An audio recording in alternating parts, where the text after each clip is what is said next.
What's up, dudes and dudettes? It is Connor with Hound Dog Motorsports, and today, right behind me, we will be installing the new lip for the 335i after I've busted it on a road object. Don't know what it was, but apparently it ate shit, and this is the consequences from being slammed as... So, we will be installing that. And in this video, you will notice that I have some new audio equipment. Shout out to the wireless mic. And I've pimped out my GoPro Hero 7 because I refuse to upgrade to a newer model for the same stuff that should have been on there since day one. So messing with my camera quality settings, audio settings to put out better content, better videos for you guys. So let's go ahead, stick around for the video and see how this goes. So here we have the same lip that I had before, Amazon special, $88. It's $60 on Alibaba, AliExpress, and Temu. It's all made in the same Chinese factory. The only thing that you're paying a difference is whether you get 2-day shipping or not, or if you buy from like an OEM Plus seller. Not going to mention any names, but you guys know the websites where all they do is drop ship. Still the same thing at the end of the day. So here we have the middle lip, another part of the middle lip, some tape, which I didn't use the first time, so I'm probably not going to use again, so it's a freebie. Some of the screws, we definitely will use those. And this looks like the passenger side, and this looks like the driver's side. They even included some Chinese special wipes, some adhesion promoters, which is just alcohol wipes. Very cool. Let's get started. First, what we got to do is we have to jack up the car. But, you know, it's going to be fun. This is fun. It is cold. It is fun.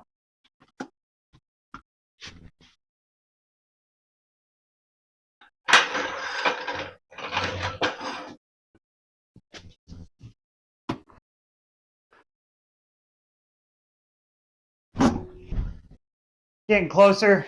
I think that is close enough. But first, let me give you all a preview of the damage. All right, so as you guys can see here, I damaged the lip here. That was probably a curb or a road object, like I said, and also damaged it right there. And it just looks funky. Just so you guys have some like little negative space perspective. Good Lord, it is so cold. English is not my forte. That is like a whole inch deep. And then that's just, you know, the curve gone. But with the new one, we won't have that problem. It'll be all relatively one piece that's not chipped. Now for the bane of my existence, which is jacking this car up. All right, so what I actually do is jack up one side and then jack up another, and that gets me access to the front end. Don't know why I confused that. I haven't had to jack up this car in a while. Fingers crossed, reliable, knock on wood. Hopefully that was a stud. But yeah, so we're going to do that.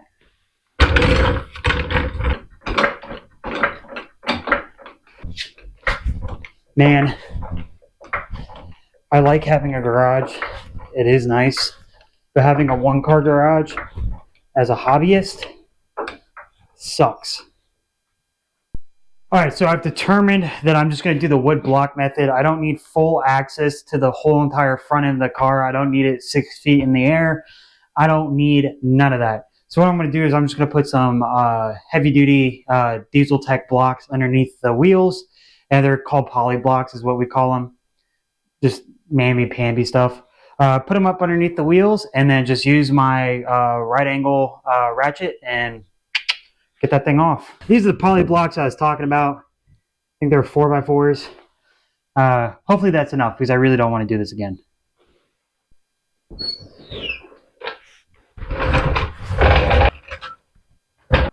Did I mention how much I hate having a one-car garage? Thankfully we just rent, but it doesn't change the fact that it still sucks. The next step of this operation is to take the lip off. So take out all the self-tappers I had on there. That should be really it. Should come out all as one piece. Finger crossed.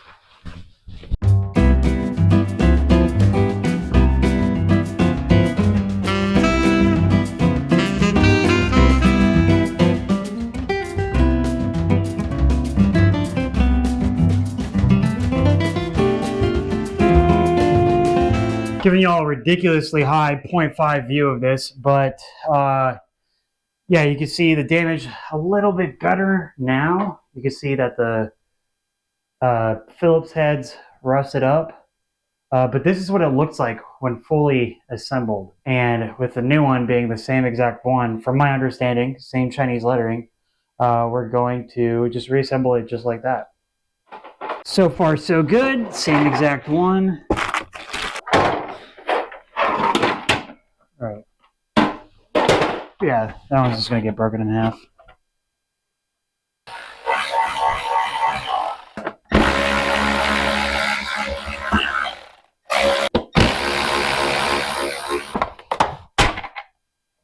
That one popped right on off.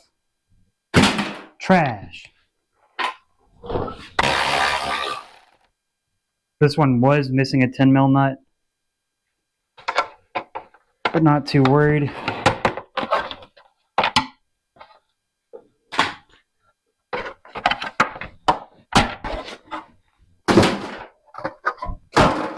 All that is trash.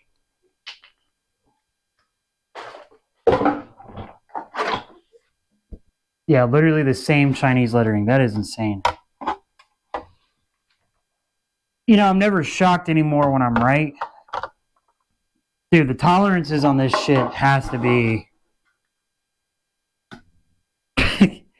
Yeah, because these won't even thread. Well, they do. I'll have to run them in with my Phillips. Good Lord. Everything is falling apart. Come on, clamp.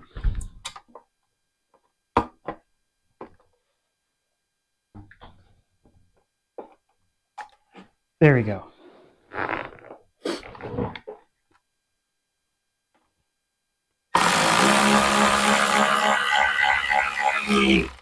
That worked.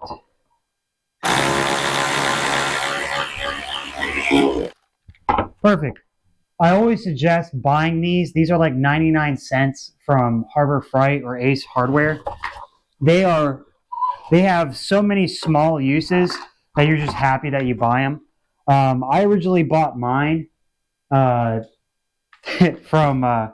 Harbor Freight, and I mounted it to my battle belt or my APC carrier. And so when you go through a door and you're not sure if it locks behind you, you just shove it in there. You clamp it around the door itself, and so you can always enter and exit. It's just a nice thing to have on your rig that costs next to nothing. All right, one at a time.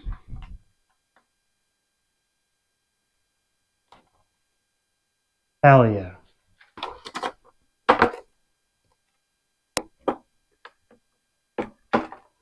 Clamp.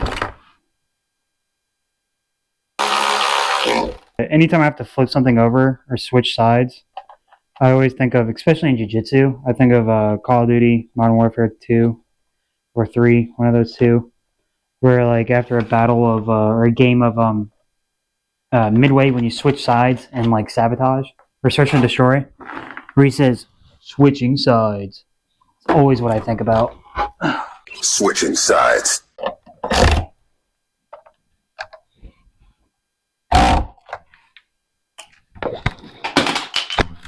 All right, these two are done.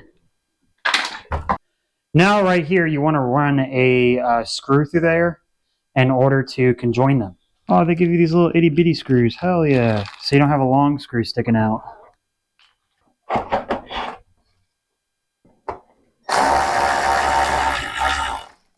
That works great. I was thinking that was a little too short at first. All right, the next step of this is that I'm still going to run some tape underneath here. I did it the first time. I'm going to do it again. Actually, no, I'm not. What I'm going to do is just run it as is. Big dogs. Work underneath this fog light a little bit. Alright, to give you guys a better view of what I'm doing, you have to work it underneath this fog light here. Sometimes it is easier if you go to the other side and you run a bit through there. like one of the self-tappers that they give you. But from what I've seen, I've been able to get away with it twice now. But who knows? And just like that, you work it up underneath, you stretch it out so it looks flush like that. And the next step is to go ahead and run the self-tappers all the way through there. 9 times out of 10, you will not have enough of them. So you always just want to make sure that you evenly distribute them at first and then run the extras through there.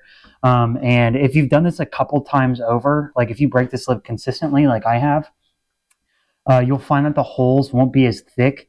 So try not to use all the holes if you plan on continuously running them and breaking them. I obviously don't. I plan to lift not my truck, but my car back up and make it, operable. I'm getting too old for slammed as fuck lifestyle. I say old. I'm almost 30, but still, I feel old. All right. So now what I like to do is take these and get them sitting into place like that. It helps reduce the sag on the lip itself when you're running the self-tappers through there. It makes your life a whole lot better. They will just barely grab, but it is enough that it gets rid of the majority of the sag, like I said. What you want to do is run the self-tappers through all of these holes. Now, if you've replaced this or you plan on replacing these multiple times from your car being too low or whatever it may be, do not use every single hole. I also highly doubt they give you enough hardware to go ahead and run it through every hole.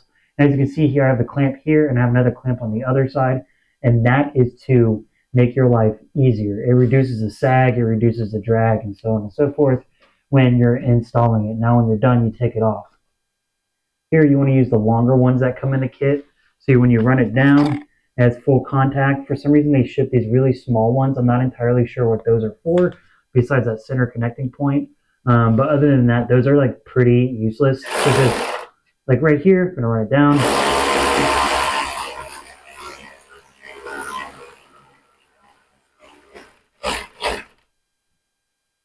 And boom. If you guys see closely,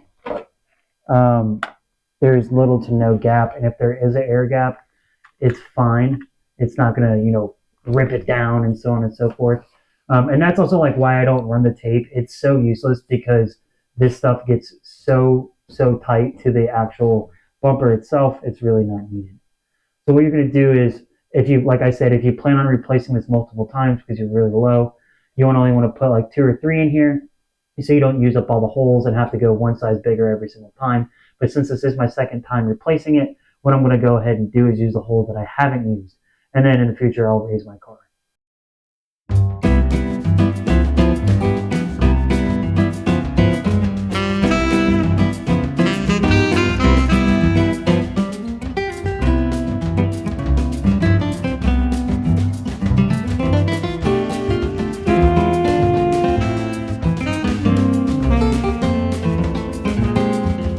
As always, you want to clean up your mess. Look at all the extra hardware I got from this. Yippee! Half this stuff isn't even usable because they're so short, man. Alright guys, so if you guys hear a little humming in the background, I'm incredibly sorry. GoPro hates me, and for some reason it changed the audio out option, or not audio, but input in option, and it wasn't selecting through the wireless mic adapter that I have. But we finished up the installation. This looks so much better than having a cracked lip. It is not looking goofy. It's not looking like it has a gap in its teeth, and it's not looking like a 12-year-old. Still in kindergarten, missing teeth and stuff like that. So I'm going to go ahead and get this thing off the 4x4s poly blocks and then drop it down, and we'll see how clean it looks now that it's not missing, front teeth. So let's go ahead and get that started.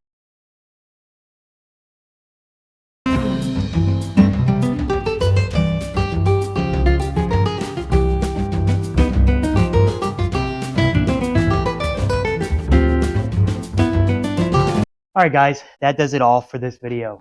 If you guys made it to the end, I really appreciate it, as it does mean a lot to me. Whoa. See that guy right there? Looks like he's hit rock bottom. Well, that guy's actually me.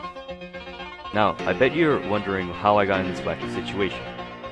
It all started in the summer of '86. So I'm back. This is an hour and a half after I recorded the original intro, and my clutch has left the chat. Are we surprised? Yeah, honestly, kind of, because it supposedly has a DKM Stage 3 twin bit. What? Bro, what are you talking about, man? Twin disc organic clutch, which should be able to handle like closer to 1,000 horsepower. And I'm making 550 wheel horsepower and torque based off of my estimates because I am running a blend, an E85 blend. I think I'm running E30. I know I'm running E30. Jesus. But besides the fact, I was driving down the road doing some data logging, checking my IATs because I needed a good reason to buy a front mount intercooler, a bigger one because I currently have the stock one on there.